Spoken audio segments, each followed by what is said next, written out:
بسم اللہ الرحمن الرحیم۔ السلام علیکم۔ انفو ٹی وی میں خوش آمدید۔ آج 22 ستمبر 2020 بروز منگل 5 سفر بمطابق 1442 ہجری سعودی عرب کی تازہ ترین خبروں کے ساتھ میں ہوں وسیم۔ اگر آپ بھی سعودی عرب کے حالات سے باخبر رہنا چاہتے ہیں تو ویڈیو کو مکمل دیکھیے، چینل کو سبسکرائب کیجیے، ساتھ میں موجود بیل آئیکن پریس کیجیے تاکہ آپ تک بر وقت خبریں پہنچ سکیں۔ آج کا نیوز بلیٹن بہت اہم ہونے والا ہے۔ ہم آپ کو بتائیں گے فلائٹ بکنگ سے متعلق اہم اپڈیٹ، اس کے علاوہ عمرہ کے بارے میں اہم اپڈیٹ، اور اس کے علاوہ بتائیں گے آپ کو پاکستان انڈیا سے فلائٹس کا اسکیجول سعودی عرب کے لیے۔ تو خبر شامل کرتے ہیں۔ سب سے پہلی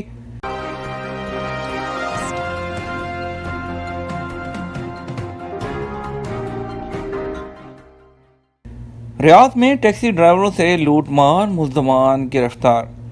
ریاض پولیس نے ٹیکسی ڈرائیوروں کو لوٹنے کی متعدد وارداتوں میں ملوث 2 ملزمان کو گرفتار کیا۔ ریاض پولیس کے معاون ترجمان خالد القریدس نے بتایا کہ ریاض پولیس نے گرفتار ہونے والوں میں سے ایک سعودی اور دوسرا مقیم غیر ملکی یمنی ہے۔ دونوں عمر کے تیسرے عشرے میں ہیں۔ سعودی خبر رساں ادارے SBA کے مطابق پوچھ گچھ سے پتہ چلا کہ سعودی اور یمنی ایک منظم پروگرام کے تحت ٹیکسی ڈرائیوروں کو چلاکی سے محلوں کی گلیوں میں لے جاتے یا آبادی سے دور الگ تھلگ مقامات کے لیے ٹیکسی کرتے اور یہ دیکھ کر کہ کوئی آس پاس نہیں ہے، ٹیکسی ڈرائیور کو لوٹ لیتے تھے۔ لوٹ مار میں سادہ ہتھیار استعمال کر رہے تھے۔ ترجمان نے بتایا کہ دونوں کے قبضے سے 20,000 ریال برآمد ہوئے۔ دونوں کے خلاف FIR درج کر کے قانونی کارروائی کے لیے پبلک پروسیکیوشن کے حوالے کر دیا گیا۔ خانہ کعبہ کو معطر کرنے میں السدیس شریک۔ سعودی عرب میں مسجد الحرام کی انتظامیہ کے ذمہ داران خصوصاً سربراہ اعلیٰ شیخ ڈاکٹر عبد الرحمن السدیس نے پیر کو خانہ کعبہ معطر کرنے کی کارروائی میں خود حصہ لیا۔ عادل ویب سائٹ کے مطابق مسجد الحرام کی انتظامیہ غلاف کعبہ کی اصلاح و مرمت کا نظام الاوقات مقرر کیے ہوئے ہیں۔ اتوار 20 ستمبر کو معمول کے مطابق غلاف کعبہ کی صفائی کا کام انجام دیا گیا۔ اس کے بعد حجر اسود اور ملتزم کو اعلیٰ ترین خوشبوؤں سے معطر کیا گیا تھا۔ خانہ کعبہ کی تعظیم کے طور پر غلاف کو بھی معطر کیا گیا۔ خانہ کعبہ کو معطر کرنے کے عمل میں ڈاکٹر السدیس کے علاوہ سیکرٹری انتظامیہ برائے امور مسجد الحرام احمد المنصوری، سیکرٹری برائے انتظامی اور مالی امور ڈاکٹر سعد اور ڈیوٹی ڈائریکٹر حمود العیادہ بھی شریک تھے۔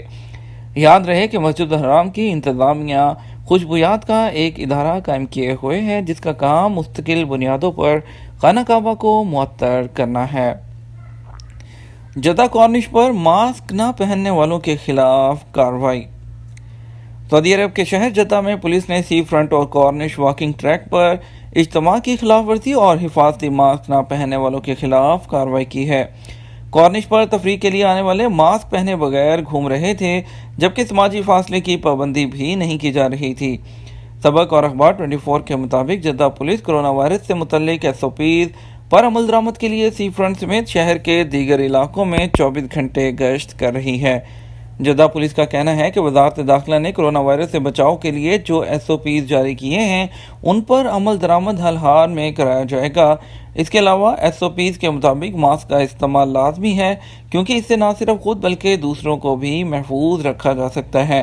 قانون کے مطابق ماسک استعمال نہ کرنے والوں پر 1,000 ریال جرمانہ کیا جاتا ہے۔ بڑی اپڈیٹ شامل کرتے ہیں فلائٹس کی بکنگ کے حوالے سے۔ پاکستان سے سعودی عرب کے لیے 13 مزید پروازوں کی اجازت مل گئی۔ Pakistan international air lines PIA کو سعودی عرب کے لیے مزید پروازوں کی اجازت ملنے کے بعد 21 سے 30 ستمبر تک 13 اضافی پروازیں چلائی جائیں گی۔ PIA کے ترجمان عبداللہ حفیظ نے انفو ٹی وی کو بتایا کہ سعودی حکام کی جانب سے صرف 13 مزید پروازیں چلانے کی اجازت ملی ہے، جس کے بعد تقریباً 3,000 مزید مسافروں کو پاکستان سے سعودی عرب لے جایا جائے گا۔ خیال رہے کہ پاکستان انٹرنیشنل ایئر لائنز نے سعودی عرب کے لیے مزید 28 پروازیں چلانے کی درخواست کی تھی۔ ترجمان کے مطابق سعودی حکومت نے فی الوقت 13 مزید پروازوں کی اجازت دے دی ہے، جو کہ پاکستان سے سعودی عرب جانے والے خواہش مند مسافروں کی تعداد کو دیکھتے ہوئے انتہائی کم ہے۔ انہوں نے کہا ان پروازوں میں سماجی فاصلہ رکھنے کی بھی شرط عائد کی گئی ہے، جس کے بعد صرف 3,000 سے بھی کم مسافروں کو ٹکٹس دی جا سکیں گی۔ واضح رہے کہ سعودی حکومت کی جانب سے فضائی سفر پر عائد پابندیاں جزوی طور پر ختم ہونے کے بعد پاکستان سے سعودی عرب جانے والی جو پی آئی اے کی 23 پروازوں کے ٹکٹ سے ایک ہی دن میں فروخت ہو گئے تھے۔ پی آئی اے کے سربراہ ایئر مارشل ارشد ملک نے پاکستان میں سعودی سفیر نواف المالکی سے ملاقات میں 28 مزید پروازیں چلانے کی اجازت دینے کی درخواست کی تھی۔ پی آئی اے حکام کے مطابق ہماری کوشش ہے کہ سعودی عرب جانے کے خواہش مسافر کو جلد از جلد پہنچایا جائے تاکہ ویزے کی مدت ختم ہونے کے مسائل درپیش نہ ہوں۔ 28 پروازوں کی درخواست مسافروں کے بڑھتے ہوئے رش کو دیکھ کر کی گئی تھی اور تقریباً 9,000 مسافروں کو لے جانے کا پلان ترتیب دیا گیا تھا۔ تاہم سماجی فاصلے کی شرط کے ساتھ 13 پروازوں میں 3,000 سے بھی کم مسافر جو ہیں وہ سفر کر پائیں گے۔ واضح رہے کہ پی آئی اے کی محدود فلائٹس کے بعد چند ایجنٹس اور عناصر کی طرف سے اضافی کرائے وصول کرنے کی شکایات بھی سامنے آئی تھی، جس پر سی ای او پی آئی اے ایئر مارشل جو ارشد ملک ہیں انہوں نے نوٹس لیا اور انہوں نے حکام صارفین کو ٹکٹ کی قیمت سے زیادہ پیسے ادا نہ کرنے کی ہدایت کی، اور اس کے علاوہ اگر زیادہ پیسے طلب کیے جاتے ہیں تو پی آئی اے کے ای میل ایڈریس پر جو ہے شکایت درج کرنے کو بھی کہا گیا۔ ترجمان عبداللہ حفیظ کا کہنا ہے کہ پی آئی اے کی سعودی عرب کے لیے پرواز کا کرایہ بشمول تمام ٹیکس 84,000 روپے ہے۔ کوئی بھی ایجنٹ 5,000 سے زائد کمیشن وصول نہیں کر سکتا، جو کہ اس کرائے میں شامل ہے۔ اگلی بڑی خبر شامل کریں گے عمرہ سے متعلق، اور اس کے بعد آپ کو بتائیں گے آپ لوگوں کے سوال اور جوابات کہ وہ لوگ جو سعودی عرب واپسی کے لیے پریشان ہیں ان کے بارے میں بھی بات کر دیتے ہیں۔ پہلے بات کرتے ہیں کہ عمرہ کب شروع ہوگا۔ عمرہ جو ہے مرحلہ وار بحال کیا جائے گا، یہ کہنا ہے سعودی وزیر حج کا۔ سعودی وزیر حج اور عمرہ نے آئندہ مرحلے میں عمرہ اور زیارت کے مرحلہ وار بحالی کی تفصیلات بیان کی ہیں۔ عمرہ پروگرام کو یادگار اور آسان تر بنانے سے متعلق عمرہ فورم میں اظہار خیال کر رہے تھے۔ العربیہ نیٹ اور الشرق الوسط کے مطابق وزیر حج اور عمرہ نے کہا کہ سعودی عرب حفظان صحت کے ضوابط کی پابندی کے ساتھ عمرہ بتدریج بحال کرنے والا ہے۔ وزیر حج اور عمرہ کے مطابق آئندہ مرحلے میں عمرہ کی کارروائی کے سلسلے میں جدید ٹیکنالوجی پر انحصار کیا جائے گا تاکہ عمرہ کمپنیاں اور ادارے اندرون اور بیرون ملک عمرہ پیکیج جدید شکل میں متعارف کرا سکیں۔ انہوں نے مزید کہا کہ وزارت ایک ایپ جاری کرے گی۔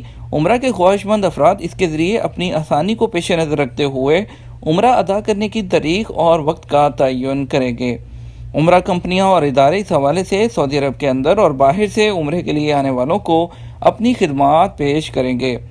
وزیر حج نے بتایا کہ عمرہ پروگرام کے سلسلے میں 30 سے زیادہ سعودی اور بین الاقوامی کمپنیوں کو کام کا موقع دیا جائے گا۔ ان کا کہنا تھا کہ عمرہ کمپنیاں آن لائن اپنی خدمات پیش کریں گی اور عمرے پر آنے والوں سے رابطے میں رہیں گی۔ پہلی تبدیلی اندرون اور بیرون ملک سے مسجد نبوی کے زائرین کے حوالے سے کی جائے گی۔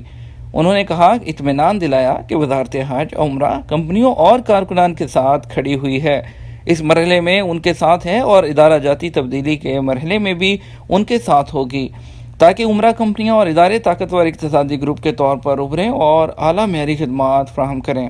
ان کا کہنا تھا کہ عمرہ کمپنیاں سعودی عرب کے اندر سے عمرہ کرنے والے سعودیوں، مقیم غیر ملکیوں، جی سی سی ممالک اور دنیا بھر کے عمرہ زائرین کو خدمات فراہم کریں گی۔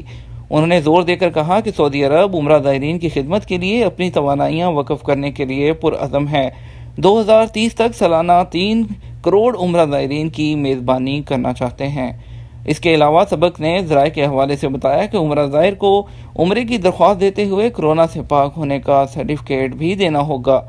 یاد رہے کہ سعودی وزارت خارجہ نے کرونا وائرس کے پھیلاؤ کو روکنے کے لیے احتیاطی تدابیر کے تحت 26 فروری کو عمرے اور مسجد نبوی کی زیارت کے لیے سعودی عرب آمد پر تاحکم ثانی عارضی پابندی لگا دی تھی۔ اب خبر شامل کرتے ہیں پاکستان اور انڈیا سے سعودی عرب کے لیے پروازوں سے متعلق۔ سب سے پہلے آپ کو بتاتے ہیں پاکستان سے کون کون سی فلائٹس آج سعودی عرب کے لیے آئیں گی۔ جدہ کی بات کرتے ہیں، کراچی سے جدہ کے لیے 2 فلائٹس ہیں، پی کے 9731 پی آئی اے کی، پی اے 170 ایئر بلو کی فلائٹ ہے جدہ کے لیے۔ اس کے بعد اسلام آباد سے ایئر بلو کی ایک فلائٹ پی اے 272 آئے گی جدہ کے لیے۔ ملتان سے ایک فلائٹ آئے گی جدہ، پی اے 870 ایئر بلو کی فلائٹ ہے۔ اس کے بعد لاہور سے 3 فلائٹس آئیں گی سعودی عرب جدہ کے لیے، جس میں 2 فلائٹس ہوں گی پی آئی اے کی اور 1 فلائٹ ہوگی ایئر بلو کی۔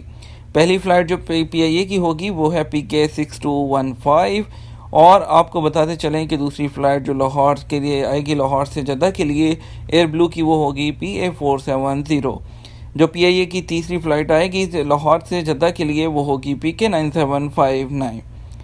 ایئر بلو کی ایک فلائٹ آئے گی اسلام آباد سے ریاض کے لیے PA 274، اور دوسری اسلام آباد سے فلائٹ آئے گی فلائناس کی XY 316 ریاض کے لیے۔ تیسری فلائٹ ریاض کے لیے آئے گی پشاور سے PIA کی PK 6403 جس کا نمبر ہے، اور اس کے بعد لاہور سے ایک فلائٹ آئے گی ریاض کے لیے سعودی عربین ایئر لائن کی SV 739۔ دمام کے لیے 4 فلائٹس آئیں گی پاکستان سے، 2 اسلام آباد سے، 2 لاہور سے۔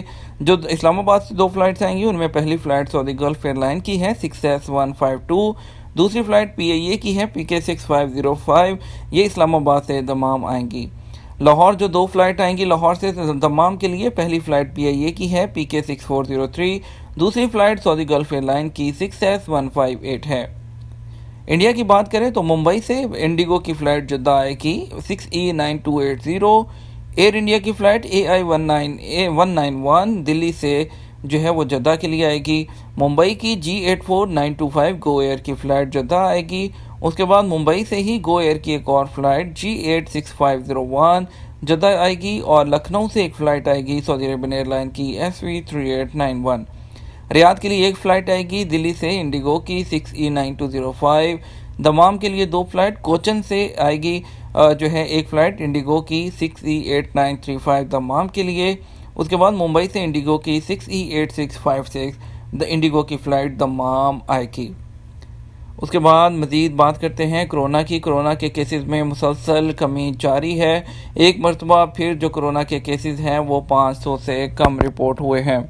وزارت صحت کے مطابق پیر 21 ستمبر کو گزشتہ 24 گھنٹے کے دوران 492 نئے مریض سامنے آئے، اس طرح متاثرین کی تعداد بڑھ کر 3,30,246 ہو گئی ہے۔ 24 گھنٹوں کے دوران 1060 افراد صحت یاب ہوئے، اب تک 3,11,499 افراد اس مرض سے شفا یاب ہو چکے ہیں۔ جدہ کے تاریخی علاقے میں بحیرہ احمر عجائب گھر۔ سعودی وزارت ثقافت نے کہا ہے کہ جدہ کے تاریخی علاقے میں باب البند کی عمارت میں بحیرہ احمر میوزیم قائم کیا جائے گا، جس کا افتتاح 2022 کے آخر میں ہوگا۔ عجائب گھر نایاب کتابوں، تصویروں، قلمی نسخوں اور نوادرات پر مشتمل ہوگا۔ کرونا سے متاثرہ عمرہ کمپنیوں کے لیے فارمولہ۔ سعودی وزارت حج اور عمرہ نے کرونا وائرس کی وبا سے متاثرہ عمرہ کمپنیوں کے مالی مسائل کے حل کا فارمولہ جاری کیا ہے۔ اوقات اخبار کے مطابق وزارت نے عمرہ کمپنیوں میں سرمایہ کاری اور متعدد کمپنیوں میں ایک کمپنی میں دوسری کمپنی میں ضم ہونے کا مشورہ دیا ہے۔ اس کے لیے 6 شرائط مقرر کی ہیں۔ ضم ہونے کا ارادہ کرنے والی کمپنیوں کے لیے ضروری ہے کہ ان کا لائسنس مؤثر ہو، ان کے خلاف اسپیشل سینٹر میں شکایت ریکارڈ نہ ہو۔ سمندر میں طویل ترین واکنگ ٹریک کہاں ہے؟ سعودی عرب میں سمندر پر پہلے طویل ترین واکنگ ٹریک کی سحر آفرین تصویر سوشل میڈیا پر وائرل ہے۔ کنگ عبداللہ اکنامک سٹی میں سعودی عرب کا طویل ترین واکنگ ٹریک رابع کمیشنری میں واقع ہے۔ یہ سمندر پر کثیر جہتی پل کی شکل میں بنا ہوا ہے۔ واکنگ ٹریک اکنامک سٹی کے سینٹر میں اوشیانہ ریزورٹ میں واقع ہے۔ اس کے قریب ہی سپورٹس اور تفریحات کے دیگر متعدد مراکز بھی بنے ہوئے ہیں۔ یہ تو ہمارا آج کا نیوز بلیٹن۔ مزید خبروں کے لیے شام 6 بجے کا نیوز بلیٹن دیکھیے گا۔ اس کے ساتھ ہم آپ سے اجازت چاہیں گے، ویڈیو کو زیادہ سے زیادہ لائک اور شیئر کر دیجیے گا۔ آپ کے قیمتی وقت کا شکریہ، اپنا خیال رکھیے گا۔ السلام علیکم۔